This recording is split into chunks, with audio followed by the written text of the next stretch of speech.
Welcome back again friends, आपके अपने YouTube channel mastermind Sameer में। तो दोस्तों आज हम याद करने वाले हैं ज्वर की चिकित्सा के बारे में। दोस्तों ज्वर की चिकित्सा को मैं इजी और सिंपल ट्रिक के साथ आपको समझाने वाला हूं। दोस्तों आज हम 5 प्रकार के ज्वर की चिकित्सा के बारे में पढ़ेंगे। हम पढ़ेंगे तरुण मध्यम जीर्ण ज्वर की चिकित्सा, विषम ज्वर की चिकित्सा, धातुगत, सन्निपातज और आगंतुक ज्वर की चिकित्सा। तो दोस्तों बने रहिए वीडियो के लास्ट तक ताकि आप आसानी से ज्वर की चिकित्सा को समझ पाएं। सबसे पहले बात करते हैं दोस्तों तरुण ज्वर की। हमारी बॉडी के अंदर अगर 7 दिन तक कोई ज्वर बना रहता है तो उसको हम बोलते हैं तरुण ज्वर। अगर कोई ज्वर 12 दिन तक हमारी बॉडी के अंदर बना रहता है तो उसको हम बोलते हैं मध्यम ज्वर। अगर कोई ज्वर हमारी बॉडी के अंदर 12 दिन से ज्यादा दिन तक बना रहता है तो उसको हम क्या बोलेंगे, जीर्ण ज्वर। एक बार और समझते हैं दोस्तों कि तरुण ज्वर क्या, जो हमारी बॉडी के अंदर 7 दिन तक बना रहे। मध्यम ज्वर क्या, जो ज्वर हमारी बॉडी के अंदर 12 दिन तक बना रहे। और अगर कोई ज्वर 12 दिन के बाद भी हमारी बॉडी के अंदर बना रहता है तो उसको हम बोलते हैं जीर्ण ज्वर। तो सबसे पहले हम बात करते हैं तरुण ज्वर की चिकित्सा के बारे में। तरुण ज्वर जो होता है वह 7 दिन तक रहता है, ये ऑलरेडी हम बात कर चुके हैं। इसकी चिकित्सा याद करने के लिए हम सबसे पहले एक श्लोक याद करते हैं, लंघनम स्वेदनम कालो यवागस तिक्तको रस। क्या श्लोक है दोस्तों, लंघनम स्वेदनम कालो यवागस तिक्तको रस। यह श्लोक चरक चिकित्सा स्थान 3 का 124वां श्लोक है। तो दोस्तों इसी से हम तरुण ज्वर की पूरी चिकित्सा याद करेंगे। तो दोस्तों जो लंघन होता है, सबसे पहले का प्रोसीजर क्या है, लंघन। तो दोस्तों जो ज्वर होता है हमारे आयुर्वेद में क्या बोला जाता है कि जितनी भी जो व्याधियां होती है वह जाठराग्नि के मांद्य होने की वजह से होती है। और ज्वर जो होता है वह भी जाठराग्नि के मांद्य होने की वजह से होता है और वहां भी आम की उत्पत्ति होती है। तो दोस्तों हम लंघन करवाएंगे तो दोष की शांति हो जाएगी। में आमाशय के अंदर, हमारे स्टमक के अंदर, रोगी के स्टमक के अंदर जो दोष विकृत हो चुके हैं उनकी शांति हो जाएगी। साथ ही साथ जो आम दोष वहां पे बना हुआ है उस आम का पाचन हो जाएगा। इन दोनों का काम होने की वजह से, दोष के शांत होने की वजह से, आम का पाचन होने की वजह से उस रोगी व्यक्ति के अंदर जाठराग्नि की वृद्धि होने लगेगी। और जाठराग्नि जैसे ही बढ़ेगी, ये 3 काम होने की वजह से ज्वर की शांति हो जाएगी। उस व्यक्ति में जो टेम्परेचर होगा वो कम हो जाएगा, उसका जो तरुण ज्वर होगा वो ठीक हो जाएगा। तो सबसे पहला प्रोसीजर हमारा तरुण ज्वर के लिए लंघन करेंगे। सेकेंड है स्वेदन। तो दोस्तों स्वेदन के द्वारा भी तरुण ज्वर की चिकित्सा की जाती है। नेक्स्ट है काल। काल का मतलब होता है दोस्तों समय, टाइम। तो दोस्तों हम ऑलरेडी बात कर चुके हैं कि तरुण ज्वर जो होता है 7 दिन तक होता है। तो 8 दिन की अगर हम प्रतीक्षा कर लें, 8 दिन तक अगर हम वेट कर लें तो यह ज्वर जो होगा निराम हो जाएगा, ठीक हो जाएगा, नॉर्मल हो जाएगा। आगे बात करते हैं यवागस तिक्तकों के बारे में। यवागस तिक्तकों का मतलब होता है तिक्त रस से सिद्ध यवागु का प्रयोग। तो दोस्तों यहां पर हम क्या कर रहे हैं, तिक्त रस से सिद्ध यवागु का प्रयोग कर रहे हैं। यवागु जो होती है चावल के द्वारा बनाई जाती है और अगर उसे तिक्त रस से सिद्ध करके प्रयोग किया जाए तरुण ज्वर के रोगी में तो उसका तरुण ज्वर ठीक हो जाएगा। नेक्स्ट बात करते हैं रस के बारे में। रस का मतलब होता है जल। तो दोस्तों यहां पर अगर तरुण ज्वर का रोगी हमको दिखता है, अगर हमारे पास औषधि युक्त जल एब्सेंट है, हमारे पास प्रेजेंट नहीं है, हमारे पास औषधि युक्त जल एब्सेंट है, हमारे पास नहीं है, तो हम उसी स्थिति में उष्ण जल का प्रयोग कर सकते हैं, गर्म जल का यहाँ पर उसका प्रयोग कर सकते हैं। यहाँ पर हमारे आचार्यों ने एक स्पेसिफिक बहुत ही आईएमपी जल बताया है, षडंग पानी। यहां पर हमारे आचार्यों ने बहुत ही इंपॉर्टेंट षडंग पानी को बताया है जो कि एग्जाम पॉइंट ऑफ व्यू से बहुत इंपॉर्टेंट है। तो चलिए दोस्तों समझते हैं कि षडंग पानी कैसे बनता है और किस तरह से इसका प्रयोग करना है। तो दोस्तों षडंग पानी जो होता है उसके अंदर 6 कंटेंट होते हैं। सबसे पहला कंटेंट है लाल चंदन, खस, नागरमोथा, सोंठ, सुगंध बाला और पित्त पापड़ा। अब दोस्तों इन 6 द्रव्यों को, इन 6 घटक द्रव्यों को हम किस तरह से याद कर सकते हैं। तो दोस्तों इसके लिए ट्रिक है कि लाल खजूर नाइट में सॉस और पापड़ के साथ खा गए। तो दोस्तों कोई व्यक्ति है जो रात में क्या है उनको भूख लगती है तो वो क्या करते हैं, जो लाल खजूर रहती है उसको क्या करते हैं, सॉस के साथ और पापड़ के साथ खा जाते हैं। तो लाल से हमें याद करना है लाल चंदन, खजूर के ख से याद करना है खस, नाइट में जो ना लिखा हो उससे याद करना है नागरमोथा, सॉस के सो से याद करना है सोंठ और स से याद करना है सुगंध बाला और पापड़ से याद करना है पित्त पापड़ा। इस तरह से हमको षडंग पानी के 6 कंटेंट याद हो जाते हैं। अब इन 6 कंटेंट को हमको 2 ग्राम की मात्रा में लेना है। साथ में 3/4 वाटर लेना है और 3/4 वाटर कितना होगा, 750 ml वाटर होगा। इनको लेकर हमको क्या करना है, इसको उबालना है, इन द्रव्यों को उबालना है। और कितना उबालना है कि यह हाफ रिड्यूस हो जाए, अर्धा अवशिष्ट हो जाए, आधा बचे, तब तक हमको इसको उबालना है और लास्ट में इसको छानकर यूज करना है। अब यूज करना है दोस्तों तरुण ज्वर में यूज करना है और तरुण ज्वर में भी स्पेसिफिक इसका रोगाधिकार होता है ज्वरग्रस्त तृष्णा शांति के लिए। दोस्तों अब ज्वरग्रस्त तृष्णा क्या होती है दोस्तों, जो ज्वर होता है वो क्या करता है, हमारी बॉडी के अंदर टेम्परेचर को बढ़ाता है और और जैसे जैसे हमारी बॉडी के अंदर टेम्परेचर बढ़ता है तो टेम्परेचर की वजह से हमारी बॉडी के अंदर जो वाटर कंटेंट होता है वो कम हो जाता है और हमें प्यास ज्यादा लगने लगती है। उसको हम बोलते हैं ज्वरगत तृष्णा, और उस ज्वरगत तृष्णा को ठीक करने के लिए षडंग पानी का प्रयोग किया जा सकता है।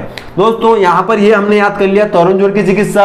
अब बात करते हैं जीर्ण ज्वर की चिकित्सा के बारे में। जीर्ण ज्वर को एक और नाम से बोला जाता है पुराण ज्वर। तो दोस्तों जीर्ण ज्वर बोले या फिर पुराण ज्वर। अब इसकी चिकित्सा क्या है दोस्तों, अगर इस ज्वर में हमें ऐसी स्थिति मिलती है, इफ ऐसी कंडीशन देखने को मिलती है कि पित्त और कफ दोनों कम है, पित्त और कफ दोनों कम है और वात बढ़ा हुआ है, तो ऐसे रोगी में हमको लक्षण मिलेगा, मल में रुक्षता मिलेगी, मींस स्टूल हार्ड देखने को मिलेगा, विबन देखने को मिलेगा, मींस कॉन्स्टिपेशन देखने को मिलेगा।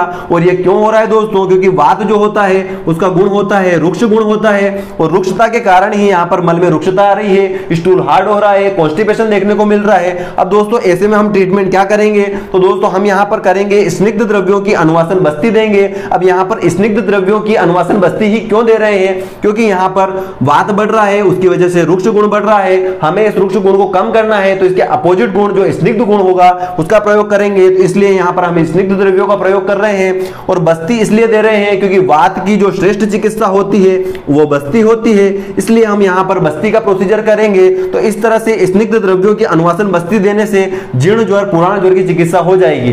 तो दोस्तों इस तरह से हम तरुण ज्वर और जीर्ण ज्वर को आसानी से समझ लेते हैं। तो दोस्तों यहां पर हमने तरुण ज्वर और जो जीर्ण ज्वर होता है उसकी चिकित्सा पढ़ ली। दोस्तों यहां पर हम जो मध्यम ज्वर है उसकी चिकित्सा याद नहीं करेंगे, क्योंकि ये एग्जाम पॉइंट ऑफ व्यू से आईएमपी नहीं है, इसलिए हम इसको नहीं पढ़ेंगे। आगे बात करते हैं सेकंड जो हमारा विषम ज्वर है उसकी चिकित्सा के बारे में। तो दोस्तों सबसे पहले विषम ज्वर जो होता है उसके नाम हमको याद होने चाहिए। तो संतत ज्वर, सतत ज्वर, अन्य द्विष्क ज्वर, तृतीयक ज्वर और चतुर्थक ज्वर, ये इसी सीक्वेंस में होने चाहिए। दोस्तों इनका नाम आपको कैसे याद करना है इसके लिए मैं ऑलरेडी ज्वर के ऊपर वीडियो बना चुका हूं, जिसकी लिंक मैं डिस्क्रिप्शन में दे दूंगा, आप वो वीडियो जाके देख सकते हैं और इनको याद कर सकते हैं। आगे बात करते हैं दोस्तों, सबसे पहले हमने इनको सीक्वेंस में लिख दिया। अब आपको ट्रिक क्या याद करना है दोस्तों, ट्रिक में आपको याद करना है कि सबसे पहले आपको लिखना है यूवी। दोस्तों क्या लिखना है, यूवी, फिर लिखना है H2P, फिर लिखना है यूवी।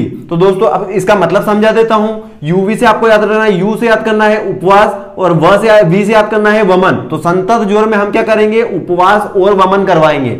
सेकेंड जो सतत ज्वर है उसमें याद करना है H2P, H2P से हमें याद करना है, H2 से याद करना है सेक और संशमन, और P से याद करना है प्रदेह। उसी तरह सेकेंड यूवी याद करना है जो अन्य द्विष्क ज्वर में आएगा, और यूवी कैसे याद करना है, यहां पर यू का मतलब उपवास ही रहेगा, लेकिन यहां जो वी है उसका मतलब चेंज हो जाएगा, उसका मतलब हमें याद करना है विरेचन। तो दोस्तों हमेशा वमन के बाद ही विरेचन आता है, तो पहले वमन आएगा देन उसके बाद विरेचन आएगा। तो इस तरह से हमको ट्रिक याद करना है। तो ट्रिक हमने याद कर ली, यूवी, H2P और यूवी। तो सबसे पहले हमने उपवास वमन करवा दिया, फिर सेक संशमन प्रदेह कर दिया, फिर यहां पर यू से उपवास और वी से हमको यहां पे वमन न लिख के, वमन के बाद क्या आएगा विरेचन, तो यहां पे हमने क्या लिख दिया विरेचन।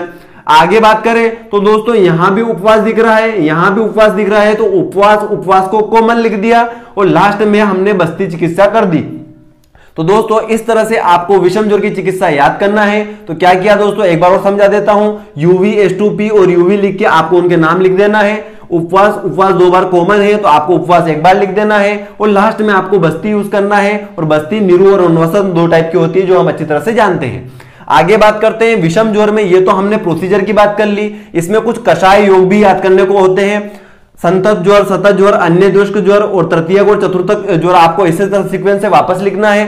और इसमें क्या क्या यूज करते हैं हम, कलिंगादि कषाय, पटोलादि कषाय, निम्बादि कषाय, किरातिक्तादि कषाय और गुरुच्च आम्लक्यादि कषाय। अब इसको कैसे याद करें, तो दोस्तों इसकी एक ट्रिक है कि कल पेट्रोल पंप से नीली कार गई। तो दोस्तों क्या हुआ, कल क्या हुआ, एक पेट्रोल पंप था, वहां से क्या नीले कलर की एक कार निकल गई, चली गई। तो उस तरह से याद करना है, कल पेट्रोल पंप से नीली कार गई।